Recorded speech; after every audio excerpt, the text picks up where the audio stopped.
من يهده الله فلا مضل له ومن يضلله فلا هادي له ونشهد أن لا إله إلا الله وحده لا شريك له ونشهد أن محمدا عبده ورسوله أما بعد فأعوذ بالله من الشيطان الرجيم بسم الله الرحمن الرحيم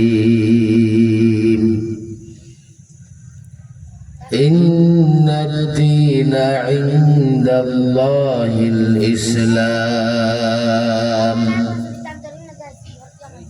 صدق الله مولانا العظيم وصدق رسوله النبي الكريم ونحن على ذلك من الشاهدين والشاكرين والحمد لله رب العالمين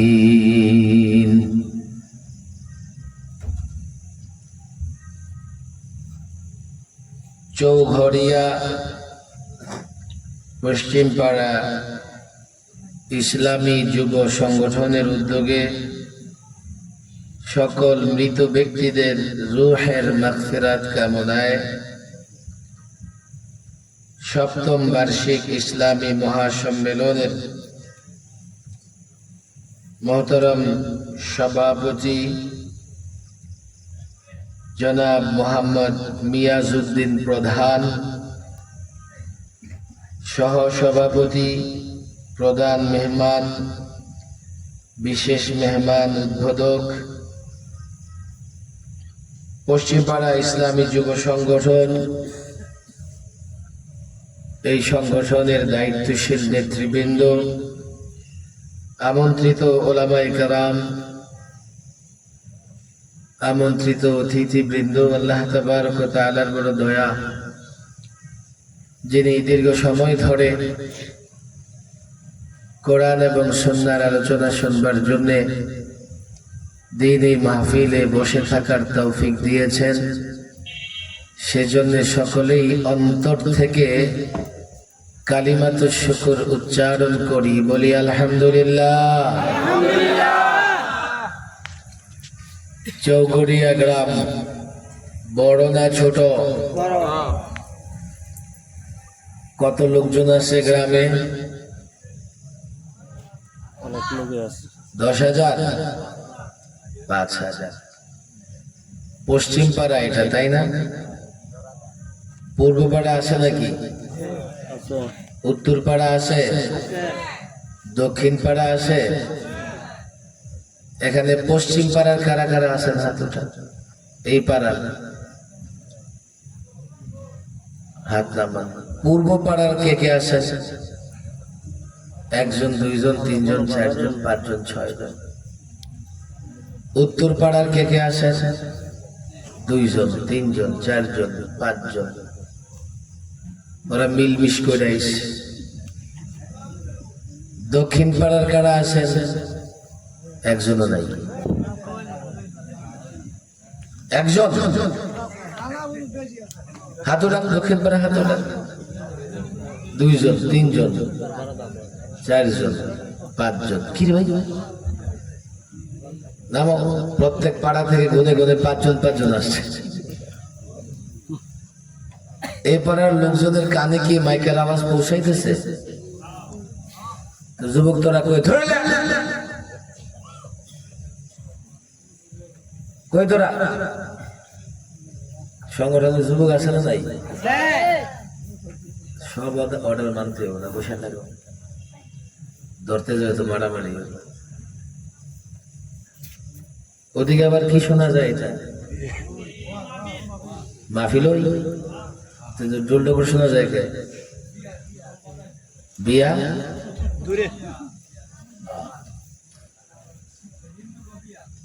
হিন্দু বিবিয়া না। পশ্চিম পাড়ায় আওয়াজ যায় নাই মাহফিলের আজকে? কি বলে পুরো পাড়ায় গেছে আওয়াজ? তো লোকজন আনতে পারল না কেন? তোমরা যুবক হয়ে লাভ হয়েছে।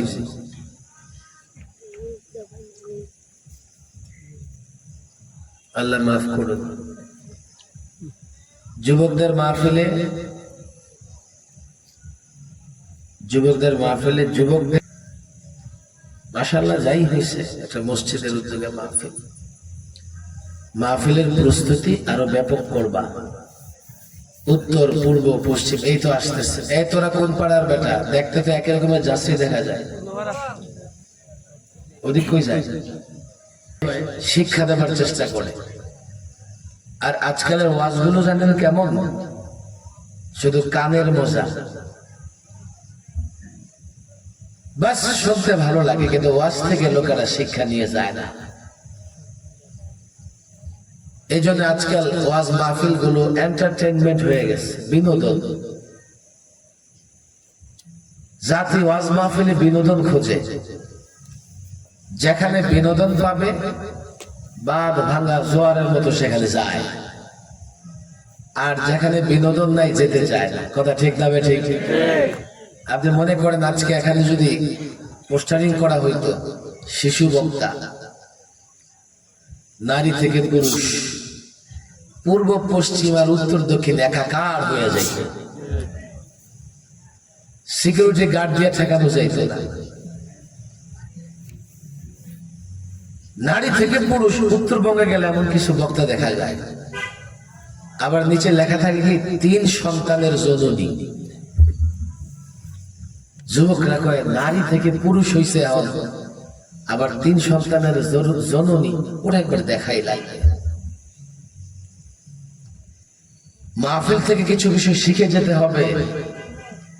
ক্রিকেটার আসছে, হয়তো এখানে রাজনীতিবিদ আছেন, সমাজ সেবক আছেন, চিন্তাবিদ আছেন, সংস্কারক আছেন।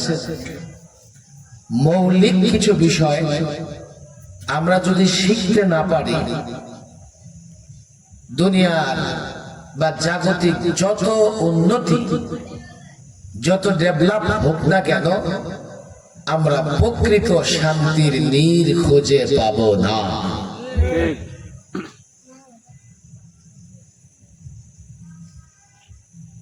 শান্তি মূলত ইসলামের নানা বিষয় আল্লাহ তাবারক ওয়া তাআলা যা আমাদের জন্য নির্ধারিত করেছেন, সেগুলোর মধ্যেই যদিও বাহ্যিকভাবে মনে হয় অর্থ, করি, টাকা পয়সা, ক্ষমতা, পদ পদবি ইত্যাদিতে শান্তি, প্রকৃতপক্ষে এগুলোতে শান্তি নাই। আমি একটা সায়েন্স থেকে উদাহরণ দিয়ে থাকি মাঝে মধ্যে। মনে হলো শিক্ষিত সমাজ আপনারা এখানে আছেন। আমাদের দেশে বৃষ্টি হয় কি হয় না? বিজ্ঞান বলে বৃষ্টি কেন হয়? পানি তাপে জলীয় বাষ্প হয়ে গিয়ে কোথায় জমা হয়? আকাশে। যখন এই পানি আকাশে থাকে, আমরা সেটাকে মেঘ বলি, মেঘমালা। সেটা বাতাসের সঙ্গে ঘর্ষণের ফলে বৃষ্টি হয়ে কোথায় পড়ে? তাহলে বৃষ্টি হয় কেন? পানি তাপে জলীয় বাষ্প হয়ে আকাশে জমা হয়। এই জন্য সায়েন্স একথা ব্যাখ্যা করে। কিন্তু আমাদের মাদ্রাসার ছাত্ররা আমরা কি করি জানেন? এই বৃষ্টির শৃঙ্খলায়, বৃষ্টি বন্টনে একজন ফেরেশতা আছেন, যার নেতৃত্বে এই কাজ পরিচালিত হয়। ফেরেশতার নাম কি? মিকাইল। বলেন কি নাম? 4 ফেরেশতার অন্যতম ফেরেশতা হযরত মিকাইল আলাইহিস সালাম বৃষ্টির ব্যবস্থাপনা দেখাশোনা করেন। আল্লাহর নির্দেশে উনি যেখানে বলেন বৃষ্টি হবে সেখানেই হয়। এটা ইসলাম বলে আমরা বলি, আর সায়েন্স বলে জলীয় বাষ্প হয়ে পানি আকাশে জমা হয়, সেখান থেকে বৃষ্টি হয়ে পড়ে। এখন আসলে কোনটা আসল, কোনটা সত্য?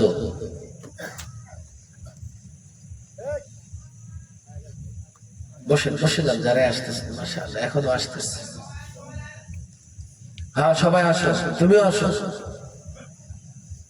2 মিনিটের মধ্যে আসো, এরপরে আর আসার দরকার নেই। কথা বুঝবে না, পরে বলবে হুজুর কি না কি বলে গেছে। বৃষ্টি কেন হয় সায়েন্সের একটা ব্যাখ্যা আছে না নাই? আপনাদের কষ্ট হইতেছে?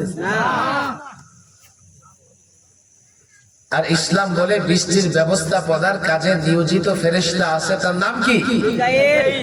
মিকাইল। বলেন কি নাম? আমাদের দেশে কত মিকাইল ঘুরে বেড়ায়, আছে না নাই? জিব্রাইলও আছে, ইসরাফিলও আছে, আছে না নাই? নাই শুধু মালাকুল মউত আজরাইল।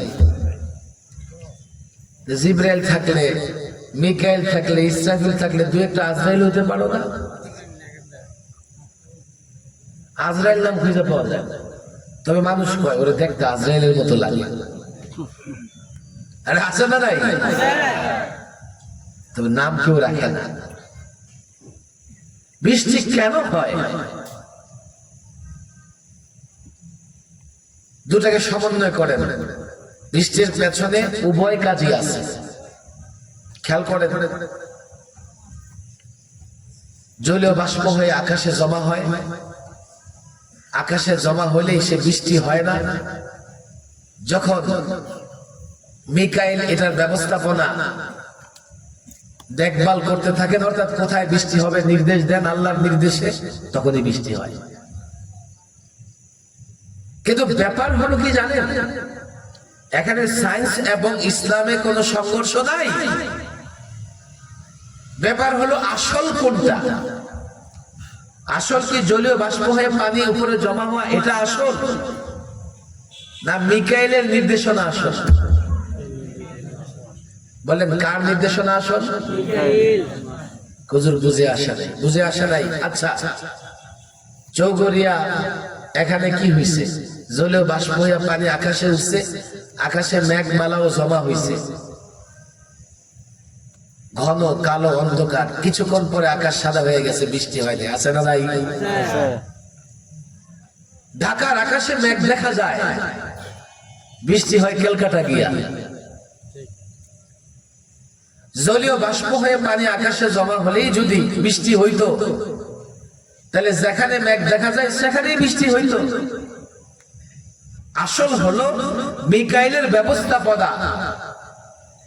আল্লাহর কুদরতে জলীয় বাষ্প হয়ে জমা হয় বটে, আল্লাহ যেখানে নির্দেশ দেয় বৃষ্টি সেখানে গিয়ে বর্ষিত হয়। কথা ঠিক না বেঠিক? আমি সায়েন্স আর ইসলামের কথাটা কেন বললাম জানেন? মানুষ মনে করে দুনিয়াতে সম্পদ হলে ভালো থাকা যায়, ক্ষমতা হলে ভালো থাকা যায়, এগুলোর প্রয়োজন। এগুলো হলো অনেকটা জলীয় বাষ্প হয়ে পানি জমায়েত হওয়ার মতো, কিন্তু যতক্ষণ আল্লাহর নির্দেশ না আসে এই সম্পদে শান্তি না অশান্তি তৈরি হয়। এই অর্থে মানুষ শান্তিতে থাকতে পারে না।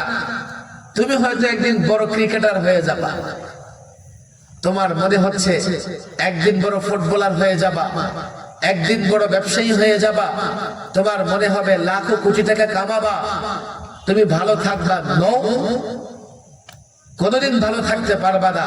এই সম্পদের পাশে যতক্ষণ আল্লাহ ভালো না রাখবে ভালো থাকতে পারবা না।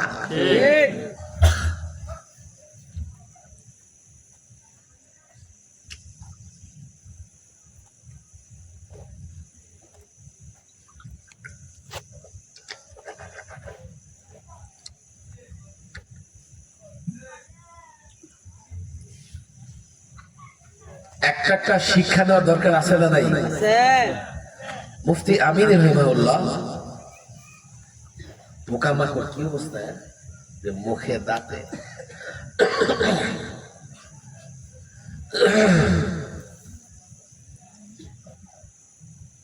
একটা ঘটনা বলতেন, শোনাবো আপনাদেরকে। এই যুবকরা ভালো করে শোনো, মনে রেখো। আমি যে এক্সাম্পলটা দিচ্ছি মনে রাখতে পারবা? সম্পদ দরকার, কিন্তু সম্পদ হলেই শান্তি আসে না যদি শান্তির ফয়সালা কে না করেন। এখন না বুঝলেও তোমরা এটা মনে রাখো, যদি আল্লাহ কোনোদিন 1000 কোটি টাকার মালিক বানায় দেয় তখন বুঝবা যত টাকার মালিক হয়েছে তত অশান্তি হইতেছে আল্লাহ না চাইলে। এক বড় লোকের কিচ্ছা মুফতি আমিন রহমাল্লাহ প্রায় শোনাইতেন, আমি হুজুর থেকে শুনছি, শোনাই আমি। বিশাল আলিশান বাড়ি, ডুপ্লেক্স বাড়ি থাকে, রাতে ঘুম আসে না। তো রাত্রে ঘুম না আসলে মাঝে মধ্যে সামনে রাস্তা আছে, হাঁটা চলা করে। একদিন গভীর রাত, ঘুম আসে না, তো নাই না, হাঁটতেছে। হঠাৎ দেখে ফুটপাতে একজন মানুষ ইট মাথায় দিয়ে ঘুমায় আসে। ইট মাথায় দিয়ে নাক দেখে ঘুমাইতেছে, আর তার এসি কামরায় ঘুম হয় না। মেজাজ গরম হয়ে গেছে, দিছি গিয়ে ধরো। তো বেচারা তো সারাদিন কষ্ট করছে, এত ঘুম, তার ঘুম ভাঙে না। 2-3 বার ধমক দেওয়ার পর লাভ দিয়ে উঠছে। কে আপনি? আবার ঘুমে ডিস্টার্ব করতেছেন। এখানে ঘুমাইছিস কে? এখানে ঘুমাবো না তো কোথায় ঘুমাবো? আবার তো বাড়ি নাই। আচ্ছা বাড়ি নাই, তো ঠিক আছে এখানেই ঘুমা। তো খালি ফুটপাতে কেন, ইট মাথায় দিয়া একটা বালিশ চাটাই নাই? না, বালিশ চাটাই করতে গিয়ে দেখবে টাকা নাই। পকেট থেকে বের করে 500 টাকা দিচ্ছে, ধর ধর ধর ধর ধর, একটা চাটাই কিনবে, একটা বালিশ কিনবে, এখানেই ঘুমাবে। আচ্ছা দিয়া চলে গেছে। এরপর দিন বেচারা বড় লোক ঘুম হয় না, আবার নিচ থেকে নেমে পায়চারি করবে, হাঁটবে, দেখে যে লোকটা শুয়ে আসে এখনো, কিন্তু চাটাইও কিনে নেই, বালিশও কিনে নেই। যেই কাছে গেছে লাভ দিয়ে উঠছে,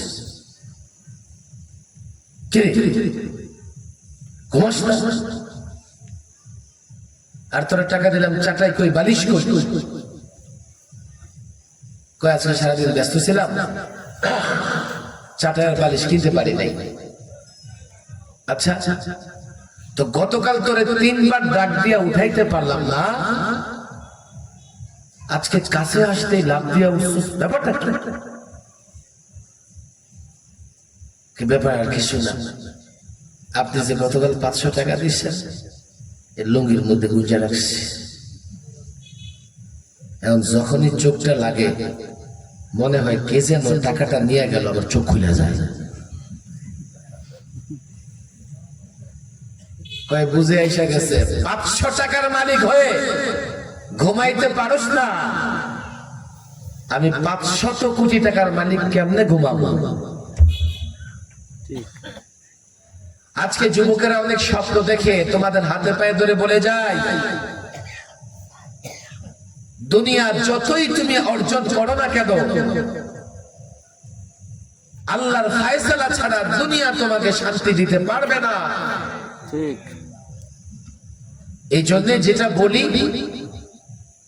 আল্লাহ যদি কখনো 1000 কোটি টাকার মালিক বানায়, হও, কোনো সমস্যা নাই। ইসলামের ধনী হইতে মানা নাই, সম্পদের মালিক হইতে মানা নাই, তবে সম্পদের হক আদায় করতে হবে, একথা ইসলাম বলে। 1000 কোটি টাকার মালিক হয়ে যাও, যদি তুমি ইসলাম অনুযায়ী জীবন যাপন করো, শান্তিতে থাকবা। আর ইসলাম অনুযায়ী জীবন যাপন করবা না, এই সম্পদ সাপ হয়ে তোমাকে ধ্বংস করবে দুনিয়াতে। সম্পদ তোমার হেফাজত করবে না, সম্পদ হেফাজতের জন্য তোমার জীবন দিতে হবে। যারা সম্পদ কামায়, যে সম্পদ নিজের সুখ দিবে, কোনোদিন না। সম্পদের মালিক হয়ে গেলে সম্পদের পাহারার জন্য তার জীবন শেষ হয়ে যায়, আছে না নাই?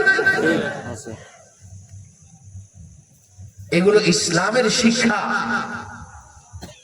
এজন্য আমাদের জন্য আল্লাহ তাবারক ওয়া তাআলা ধর্ম হিসেবে পছন্দ করেছেন ইসলামকে। কথা ঠিক না বেঠিক? ইন্নাদ দীনা ইনদাল্লাহিল ইসলাম। এরপরে আরেক আয়াতে আসছে ওয়া মাইয়াবতাগি গায়রাল ইসলামি দীনা ফালাই ইউকবালা মিনহু। আমি যুবকদের বলি, আমাদের মুসলমান একটু জেন্টলম্যান হয়ে গেলে তাদের কাছে আর ইসলাম ভালো লাগে না। অথচ ইসলাম আমাদের জন্য পছন্দ করেছেন কে? জবান খুলে বলেন কে? আরো জোরে কে? সবাই বলেন কে? এবং আল্লাহ তাবারক ওয়া তাআলা ঘোষণা দিয়ে দিয়েছেন ইসলাম ছাড়া অন্য কোন ধর্ম আল্লাহর কাছে গ্রহণযোগ্য হবে না। এখানে যেহেতু অনেক যুবকরা আসছে, আমি তাদের বলি, দেখেন আজকে তো শিক্ষিত হয়ে গেলেই মডার্ন হয়ে যায়, বলে যে কোনো ধর্ম মানলেই চলবে, যে কোনো ধর্ম। আরে পুরা কপাল, আল্লাহ বলতেছে আমাদের জন্য পছন্দ করেছেন ইসলাম। আল্লাহ বলেছেন ইসলাম ছাড়া অন্য কোন ধর্ম গ্রহণযোগ্য নয়। আর তুমি একটু নেতা সামান্য শিক্ষিত হয়ে কি মনে করতেছো যে কোনো ধর্ম মানলেই চলে? এই মৌলিক শিক্ষার অভাবে আমাদের অনেক যুবকেরা ঈমান হারা হয়ে যাইতেছে। বলে হুজুর আরো যে ধর্ম আছে এগুলোর খবর কি? আচ্ছা আপনাদের কষ্ট হইতেছে না? আমার দিকে তাকান। পৃথিবীর সব ধর্মগুলোকে প্রথমে দুই ভাগ করা যায়। কয় ভাগ? বলেন কয় ভাগ? কিছু ধর্ম পাঠিয়েছেন আল্লাহ, আর কিছু বানাইছে মানুষ।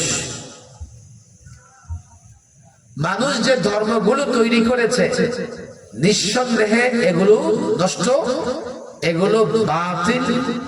এইসব ধর্ম কোনদিনই মানুষ পালন করে দুনিয়া আখিরাতের কল্যাণ অর্জন করতে পারবে না। আল্লাহ যে ধর্মগুলো পাঠিয়েছেন এগুলো আবার দুই ভাগ। খেয়াল করে, আল্লাহ যে ধর্মগুলো দিয়েছেন এগুলো আবার কয় প্রকার? যেমন ডাক্তারের ফার্মেসিতে দুই ধরনের ওষুধ থাকে, দেখবেন এক ধরনের ওষুধ যার মেয়াদ নাই, আবার আরেক ধরনের ওষুধের মেয়াদ আছে। আছে না নাই? আল্লাহ যে ধর্মগুলো পাঠিয়েছেন, যেমন আগে ইহুদি ধর্ম, খ্রিস্টান ধর্ম আল্লাহ দিয়েছেন না, সেই ধর্মগুলোর এখন আর মেয়াদ নাই। বোঝার চেষ্টা করেন। সুতরাং এখন যদি কেউ বলে খ্রিস্টান ধর্ম মানলেও চলবে, ইহুদি ধর্ম মানলেও চলবে, সে মেয়াদ উত্তীর্ণ ওষুধ দিয়া জাতি ধ্বংস করতে চায়। এখন একমাত্র ধর্ম ইসলাম। বলবে হুজুর আপনারা তো সাম্প্রদায়িক, শুধু ইসলামের কথা বলেন, অন্য ধর্ম বাতিল বলেন। এই বেটা, আমি বলছি এটা। আপনি মনে করেন আপনারা শিক্ষিত মানুষ, বাংলাদেশের সংবিধান এই পর্যন্ত কতবার সংশোধন হয়েছে জানেন? 17 বার। এবার আমরা করছি। জুলাই সনদের আগে সংবিধান সংস্কার করছি আমরা। আর এই সংবিধান সংস্কারে এখান থেকে ধর্ম নিরপেক্ষতা, সেকুলারিজম বাদ দিতে আমাদের ঘাম বের হয়ে গেছে। এরপর আমরা চেষ্টা করছিলাম সংবিধানের মূলনীতিতে আল্লাহর উপর আস্থা বিশ্বাসের বিষয়টা যাতে আসে, সেটা আমরা ঢুকাইতে পারি নাই। সংবিধান 17 বার 18 বার সংশোধন হওয়ার পরে কেউ যদি বলে আমি এটা মানি না, আগেরটা মানি, তার এই কথা গ্রহণ করা যাবে?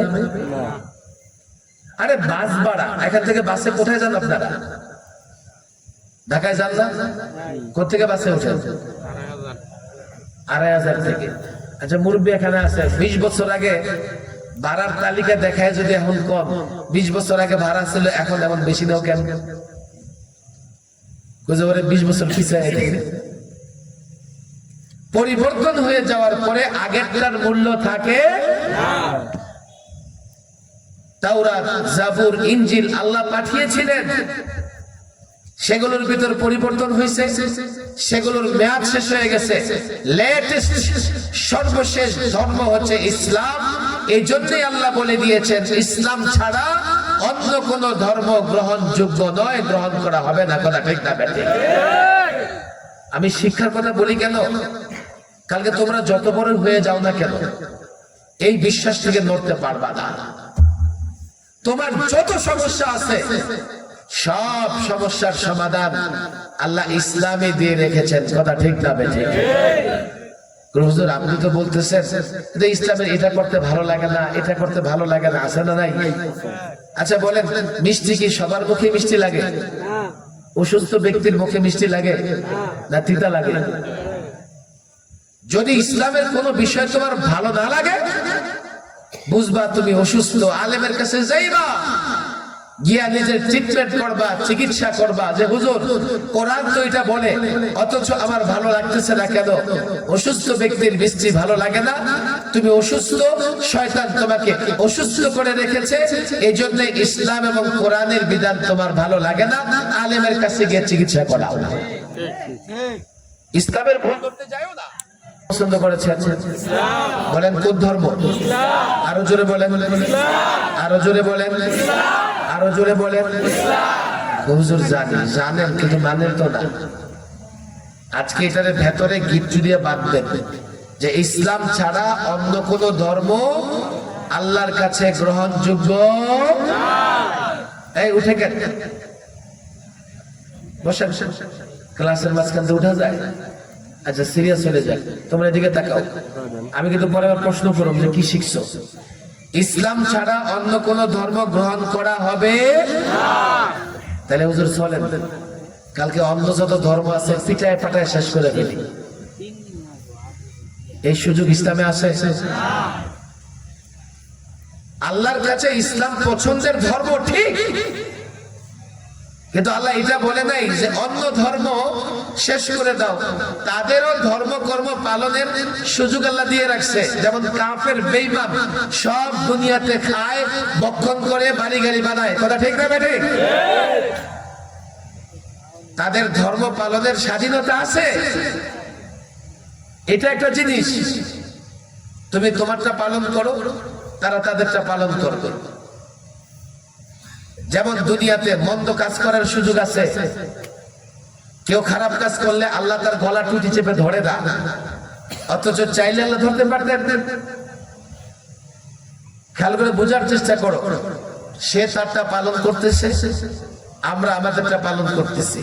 কোরআন সুন্নাহয় বলে দেওয়া আছে এটা করলে জাহান্নামে যাবে, আর আমরা যেটা করতেছি এটা করলে কোথায় যাব?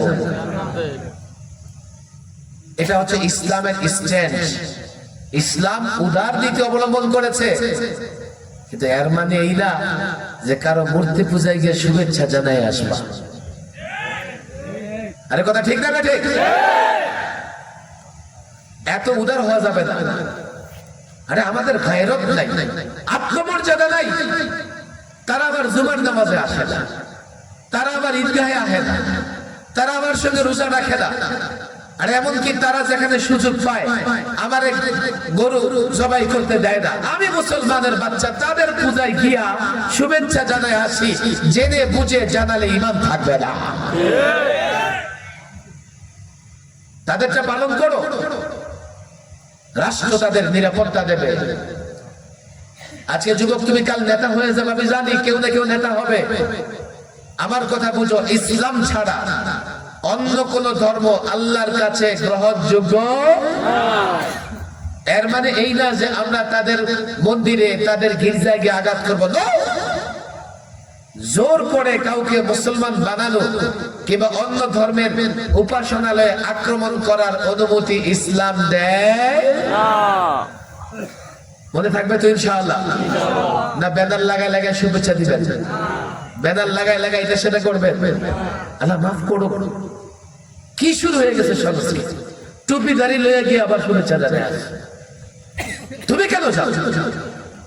নিরাপত্তা দেওয়ার দায়িত্ব রাষ্ট্রের। হ্যাঁ, আমরা 5ই আগস্টে নিরাপত্তা দিয়েছি, তখন এই রাষ্ট্রের পুলিশ বাহিনী ছিল না। ছাত্র জনতা 5ই আগস্টের পরে প্রত্যেক ধর্মের সম্প্রদায়ের উপাসনালয়গুলো নিরাপত্তা দিয়েছে। রাষ্ট্র আছে, রাষ্ট্রের দায়িত্ব, পুলিশ দিয়ে নিরাপত্তা দেবে। আমি এখন যাবো কেন? আবার কি শুভেচ্ছা কেন জানাবো? যুবকদের বলতেছে তোমাদের, তোমার এতটুকু গায়রত নাই, আত্মমর্যাদা নাই, তারা তো তোমার ঈদগাহে আসে না, তারা তো তোমার জুমার নামাজে আসে না, তুমি কেন তাদের অনুষ্ঠানে যাও? ক্লিয়ার, আমি কোরআনের আয়াত বলে দিয়েছি। ইসলাম পছন্দ করেছেন কে? মুখ খুলে কে? আরো জোরে কে? আরো জোরে কে? ইসলাম ছাড়া অন্য কোন ধর্ম আল্লাহর কাছে গ্রহণযোগ্য। আরে বুঝে থাকবে তো ইনশাআল্লাহ। বাস একটা কথা বললাম, আগে যে উদাহরণটা দিচ্ছি, এই দুনিয়ার যত কিছুই আসুক না কেন, শান্তি আসে কার ফয়সালায়? বলেন কার ফয়সালায়? সর্বশেষ আরেকটা গল্প মনে পড়ে গেছে, এটা আমি বলেই শেষ করে দিব। আমি তো ওয়াজ করতেছি, আপনাদের ভেতরে কিন্তু অনেক প্রশ্ন ঘুরতেছে। আপনি তো ওয়াজ করতেছেন, বুঝতেছেন না কি জিনিস, বুঝতেছেন না, সব আল্লাহর উপরে ছেড়ে বসে থাকতেছেন। আমি যদি চাকরি না করি কোথা থেকে খাবো? আমি যদি দোকানদারি না করি কোথা থেকে খাবো? আমি যদি ব্যবসা না করি খাবো কোথা থেকে? আল্লাহ ঘরে খাবার দিয়ে যাবে না? এই কথাটা বোঝার জন্য একটা গল্প মনে রাখবেন, রাখবেন তো ইনশাআল্লাহ। এক আর্টিস্ট আর্ট করে না, বিশাল কাগজে আর্ট করতেছে, কলম ঘুরলে আর্টিস্টের একদম সুন্দর সুন্দর ফল মূল এটা সেটা সিনারি নদী নালা খালবিল হয়ে যায়। কথা ঠিক না বেঠিক? এই আর্টিস্টের কাগজ একটা পিঁপড়া ঢুকছে। এই গল্প মনে রাখতে হবে, বাসায় গিয়ে শোনাবেন, নিজের পরিবারকে শোনাবেন। একটা পিঁপড়া ঢুকছে এই কাগজটার ভিতরে, ঢুকে দেখে পিঁপড়ায় একটা কলম ঘুরতেছে, নড়াচড়া করতেছে, আর সুন্দর সুন্দর সিনারি হয়ে যাইতেছে। পিঁপড়াটা বড় আশ্চর্য হয়েছে, কলমের এত ক্ষমতা, এটা ঘুরতেছে আর নদী নালা খালবিল হয়ে যাইতেছে। একটু পরে আরেকটা পিঁপড়া ঢুকছে, ঢুকে আগের পিঁপড়ার কি বলে জানেন? তুই একটা বোকা। কেন? আরে বোকা, কলমের কোনো ক্ষমতা নাই, তুই দেখ কলমের গোড়া একটা হাত আছে, আছে না নাই? তুই বোকা। মূলত ক্ষমতা হাতে, হাত নড়ে, কলম নড়ে, এরপরে আর্ট হয়। কথা ঠিক না বেঠিক? তাহলে বোঝা গেল দ্বিতীয় পিঁপড়াটা বুদ্ধিমান, তাই বোঝা গেল না? একটু পরে 3 নম্বর পিঁপড়া ঢুকছে, ঢুকে বলে তোরা দুইটাই বোকা। 3 নম্বর পিঁপড়া ঢুকে বলে, মাওলানা ইহতিশামুল থানভী উনি এই ঘটনা লিখেছেন গল্প আকারে, তোরা দুইটাই বোকা। কি হয়েছে? কারে বোকা, হাতের উপরে দেখ একটা মানুষ আছে, আছে না নাই? বোকা, হাতের কোনো ক্ষমতা নাই, সব ক্ষমতা মানুষের।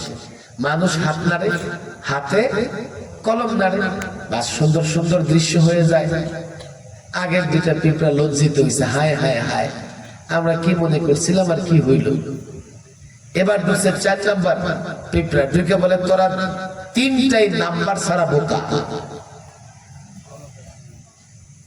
বোকা আমরা 3 জন বোকা, মানে গবেষণা করে সব বের করে ফেললাম। আপনি বলেন বোকা, ঘটনা কি?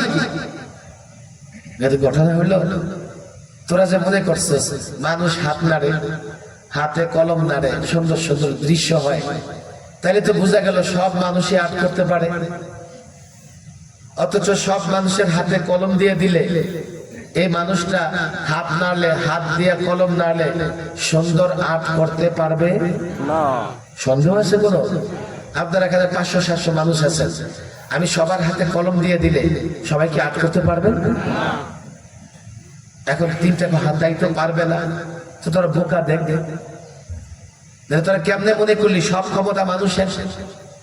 ভাই তাহলে আপনি বলেন সব ক্ষমতা আসলে কার? শোন, এই মানুষের মাথায় একটা মেমোরি আছে, আছে না নাই? আজকাল ছেলেরা ভালো বুঝে, জেনজি, কে কত বিশাল মেমোরি কার্ড লাগাইতে পারবে ওই টেনশনে থাকে। মানুষের মাথায় মেধা আছে, যার মেধায় বুদ্ধিতে আর্ট শেখা আছে, সে যদি হাত নাড়ে, হাতে কলম নাড়ে, সুন্দর সুন্দর দৃশ্য হবে। কথা ঠিক না ঠিক? আগের দিন পিঁপড়া কই মেধা কোন জায়গায়, কলম দেখছে, হাত দেখছে, মানুষও দেখছে, মেধা তো আর দেখে না, কোন জায়গায়? তুমি সেটা দেখবা না।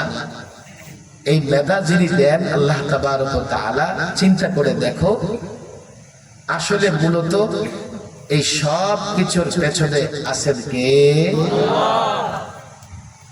আল্লাহ যারা মেধা দিচ্ছে। কেন রে ভাই?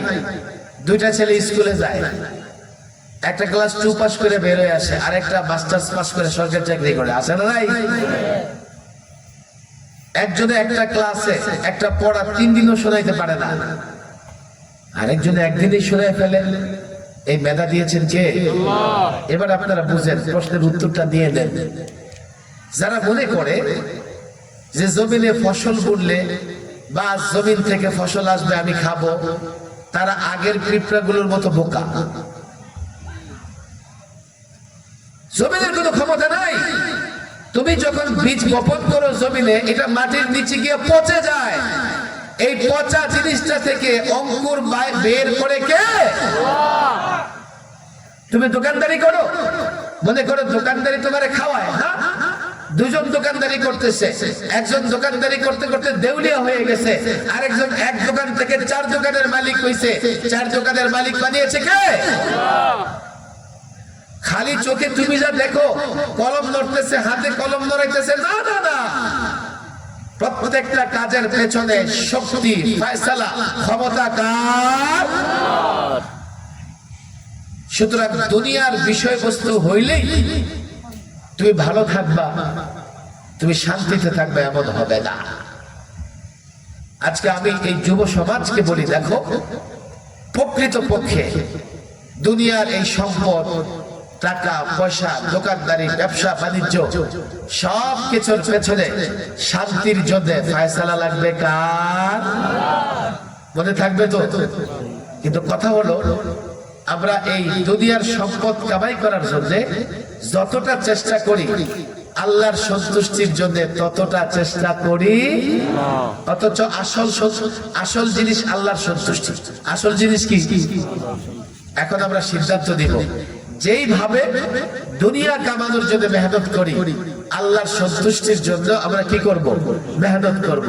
আল্লাহর সন্তুষ্টির জন্য আমরা মেহনত করে নামাজের টাইম হলে কোথায় যাব? বলো কোথায় যাব? এই ক্রিকেটার বলো কোথায় যাইবা? থাকবা মাঠে, মসজিদে কেমনে যাইবা? মাঠের এক পাশে খাড়া নামাজে দাঁড়াই যাইবা। নামাজ সম্পত্তির জন্য চেষ্টা করতেছ, কিন্তু শান্তি সম্পত্তির হাতে না, আল্লাহর হাতে।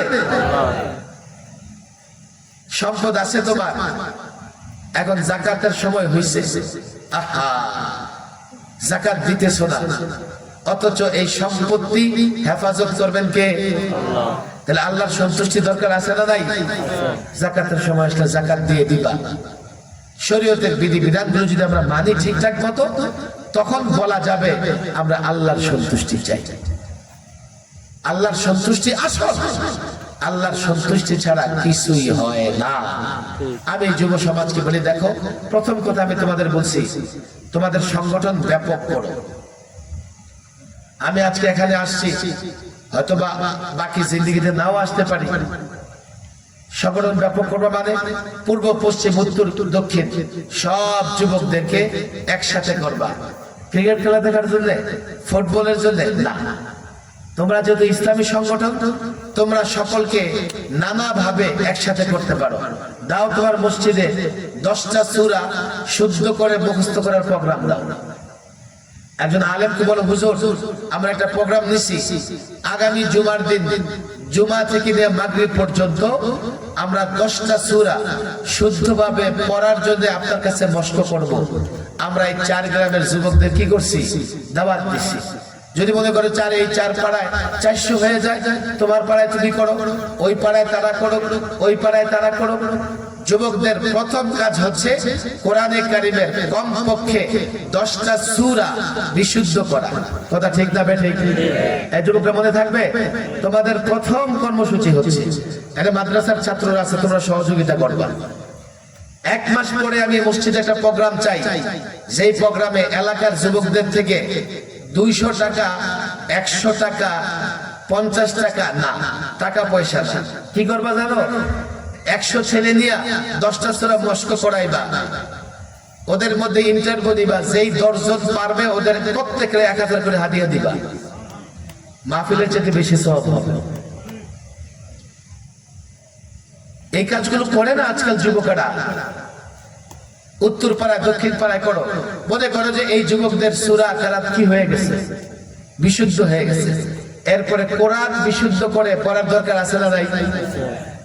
একটা প্রশিক্ষণ দিবা, মাত্র 20 দিন 21 দিন লাগবে। আহা, আল্লাহ তাবারক ওয়া তাআলা কোরআন শিক্ষা করা এত সহজ করে দিয়েছে, যে কোনো যুবক যদি 21 দিন, হুজুর 21 দিন, আরে 21 দিন পুরো দিন না, 21 দিন 1 ঘন্টা করে 21 ঘন্টা একজন মুআল্লিম যদি তোমাদেরকে কোরআন শরীফ বিশুদ্ধ করা শিক্ষা দেয়, তালিম দেয়, আল্লাহর উপর ভরসা করে বলে যাই 21 দিন পরে তুমি বিশুদ্ধভাবে কোরআন পড়তে পারবে। সুবহানাল্লাহ। কয়টা বলছে কাজ? দুইটা হয়েছে। কয়টা বলো? কয়টা? লাস্ট এবং 3। আমাদের সুন্নাত মোতাবেক নামাজ পড়ার দরকার আছে না নাই? সুন্নাত মোতাবেক নামাজ পড়ার দরকার আছে না নাই? এখানে মাদ্রাসার ছাত্ররা আছো তোমরা? হাত উঠাও দেখি মাদ্রাসার ছেলেরা। মাশাআল্লাহ, 8-10 জন আছে, হাত নামাও। তোমাদের দায়িত্ব হচ্ছে, দেখো আমাদের অনেক মুরব্বী আছে 40 বছর নামাজ পড়ে, কিন্তু এখনো সুন্নাত মোতাবেক নামাজ পড়তে পারে না, এমন মুসল্লি আছে না নাই? তুমি মাদ্রাসার ছাত্র, আল্লাহর কাছে কি জবাব দিবা? কিয়ামতের ময়দানে এই মুসল্লি যদি তোমার জামা টেনে ধরে, এই বেটা আমার মহল্লার মাদ্রাসায় পড়ছো, আমি 40 বছর নামাজ পড়ছি, আমার নামাজ সুন্নাত মোতাবেক হয়নি, তুই আমার কইতে পারলি না? এখন ট্যাং ট্যাং করে জান্নাতে যাইবা, আমি তোরে যাইতে দিব না। মাদ্রাসার ছাত্রদের দায়িত্ব এটা, নিজ মহল্লার মুসল্লিদের হাতে পায়ে ধরে সুন্নাত মোতাবেক নামাজ পড়ানো। দেখেন আজকাল তো কথায় কথায় মানুষ যুক্তি চায়। আমেরিকান ইউনিভার্সিটি থেকে, নানান ইউনিভার্সিটি গবেষণা হইতেছে, সুন্নাত মোতাবেক যে নামাজ পড়বে আল্লাহ তাকে মৃত্যু পর্যন্ত সুস্থ রাখবে। বলে যে এই কথা আমেরিকান বিজ্ঞানীরা কেমনে জানলো? একটা উদাহরণ দেব নাকি, না শেষ করে দেব? একটা উদাহরণ দেব।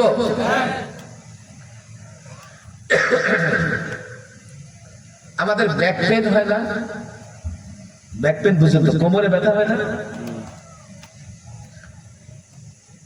অনেক জোয়ান মানুষেরও কোমরে ব্যথা হয়, তবে এটা অসুস্থতা না। আমি লম্বা সময় বসে থাকলাম, হুট করে উঠতে গেলে দেখা যাবে কোমর সোজা হইতেছে না, আছে না নাই? অনেকক্ষণ হাঁটতেছি, হাঁটতে হাঁটতে দেখি হঠাৎ করে বসতে গেলে কি করি না, বসতে পারি না, মনে হয় যে কোমর কি হইতেছে না, বাঁকা হইতেছে না।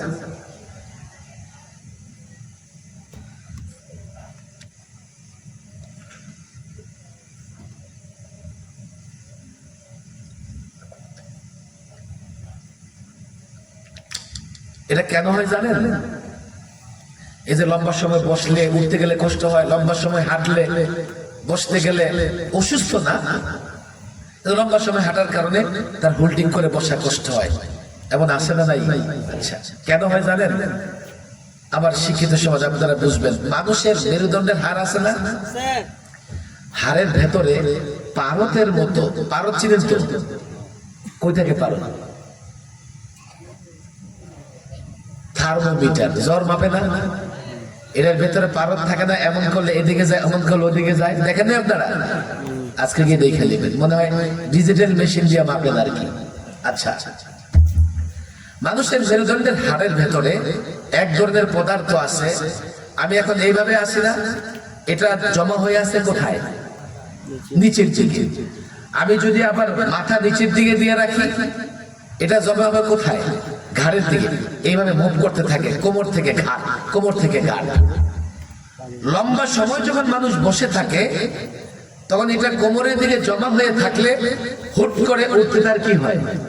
কষ্ট হয়। হুজুর বুঝলাম, এটার সাথে নামাজের সম্পর্ক কি? নামাজের সম্পর্ক কি? আমরা নামাজে রুকু দেই না, বলেন দেই কি দেই না? সুন্নাত পদ্ধতি কি রুকু? ঘাড় এবং কোমর কি থাকবে? বলেন কি থাকবে? বলেন কি থাকবে? আপনি ঘাড় এবং কোমর যদি সমান রাখেন, তাইলে এই যে পারতের মতো পদার্থগুলো কোথাও জমা হবে না, মুভ করতে থাকবে? বলেন এদিক সেদিক হতে থাকবে না জমা হয়ে থাকবে? আল্লাহু আকবার। বিজ্ঞান বলে মানুষ যখন রুকুতে গিয়ে থাকে তখন এই যে পদার্থটা এদিকে সেদিকে ঘোরাফেরা করতে থাকে, তার মেরুদণ্ডের হাড্ডি এতটা সবল, এতটা সতেজ হয়, মৃত্যু পর্যন্ত লোকটা কুজু হয় না, বাঁকা হয় না। আমার না বিজ্ঞানের কথা। আমার দেশে এক ধরনের যুবক আছে, শুধু ফ্যান ডাবলি মাখে, আছে না নাই? ফেসবুক টিসবুক দিয়ে পুরা সুন্দর হওয়ার চেষ্টা করে। আরে যুবক, বিজ্ঞান বলে লম্বা করে সেজদা দাও, চেহারা সুন্দর হয়ে যাবে। হুজুর, সেজদার সাথে চেহারা সুন্দর হওয়ার লক্ষ্য? যুক্তি দেন, যুক্তি। যুক্তি দিব যুক্তি। আমি না, সায়েন্স বলে মানুষ যখন সেজদায় যায় তো তার ব্লাড প্রেশার, রক্তের চাপটা কোথায় পড়ে? মাথায়, চেহারায় পড়ে। কোথায় পড়ে? আল্লাহু আকবার। যখন ব্লাডের সার্কুলেশনটা চেহারায় পড়ে তখন চেহারার উজ্জ্বলতা বাড়ে, সৌন্দর্য বাড়ে। যে 24 ঘন্টা একবারও সেজদা করে না, তার ব্লাড সার্কুলেশন চেহারায়, মস্তিষ্কে হয় না, এমনি চেহারা কালো হয়ে যায়। সায়েন্স বলে যে যত বেশি সিজদা করবে ততই তার চেহারার উজ্জ্বলতা বাড়বে, সৌন্দর্য বাড়বে। এগুলো তো আমাদের বুঝে আসে না। মানে বিজ্ঞান ডাক্তাররা কিছু কইছে। আরে 1500 বছর আগে ইসলাম যা বলে গেছে, 1500 বছর হয়ে গেছে, এখনো ডাক্তার, ইঞ্জিনিয়ার, চিকিৎসা বিজ্ঞান আবিষ্কার করতে পারে নাই। আমি তো বলি কিয়ামত পর্যন্ত এই চিকিৎসা বিজ্ঞানীরা, এই ইঞ্জিনিয়াররা, এই বিজ্ঞানীরা যতই গবেষণা করবে, তারা গবেষণা করতে করতে সঠিক জায়গায় পৌঁছতে পারলে তারা দেখবে 1500 বছর আগে ইসলামটা বলে গেছে। এটা তো আমাদের ইসলাম। আমরা মুসলমানেরা বিজ্ঞান জানি না, কিন্তু ইসলামের উপরে আমল করলে বিজ্ঞানের উপকারিতা আমরা পেয়ে যাব। আর বিজ্ঞান গবেষণা করতে করতে শেষ জায়গায় পৌঁছতে গিয়ে দেখবে 1500 বছর আগে ইসলাম একই কথা বলে গেছে। আলহামদুলিল্লাহ, এটা আমাদের ইসলাম। আমরা ইসলাম নিয়ে ফখর করি, আমরা ইসলাম নিয়ে গর্ব করি। আমাদের ইসলামে প্রত্যেকটা সমস্যার সমাধান আছে, আছে না নাই? এই ইসলামের সঙ্গে অন্য কোন ধর্মের তুলনা করে ভণ্ডামি করা যাবে না। এগুলো আমাদের জানার গুণ, আমাদের বুঝার গুণ। আল্লাহ তাবারক ওয়া তাআলা ইসলামের মতো বিশাল নিয়ামত আমাদের দিয়েছেন। কথা যে কটা বলছি মনে থাকবে তো ইনশাআল্লাহ? শান্তির ফয়সালা কার হাতে? বলেন কার হাতে? এটাই আসল। এটাই কি? বলেন এটাই কি? বলেন এটাই কি? আমাদের জন্য ধর্ম আল্লাহ পছন্দ করেছেন কোনটা? বলেন কোনটা? বলেন কোনটা? ইসলাম ছাড়া অন্য কোন ধর্ম গ্রহণ হবে? বলেন ইসলাম ছাড়া অন্য কোন ধর্ম গ্রহণ হবে? আর সবকিছু করেন কে? দোকানদারি করলে খাওয়ায় না আল্লাহ খাওয়ায়? ব্যবসা করলে খাওয়ায় না আল্লাহ খাওয়ায়? জমি খাওয়ায় না আল্লাহ খাওয়ায়? সবকিছুর পেছনে কে? বলেন সবকিছুর পেছনে কে? আর যত শান্তি বিজ্ঞানের আছে কোথায়? ইসলামে। কোথায়? এই ইসলাম মেনে চলবো তো ইনশাআল্লাহ। আল্লাহ তাবারক ওয়া তাআলা আমাদের সকলকে ইসলামের প্রত্যেকটা বিধান মেনে চলার তৌফিক দান করুন। আমি সংক্ষিপ্ত কথা বললাম, তারপর অনেকক্ষণ হয়ে গেছে। আমি যাই না, আমার পরে কেউ আছে? দোয়া করে দিব। চাঁদা করতে হইব? মসজিদের চাঁদা তো দরকার আছে। দোয়া চাইছে সংগঠনের সকল সদস্য, সভাপতি, পরিবার, সংগঠন।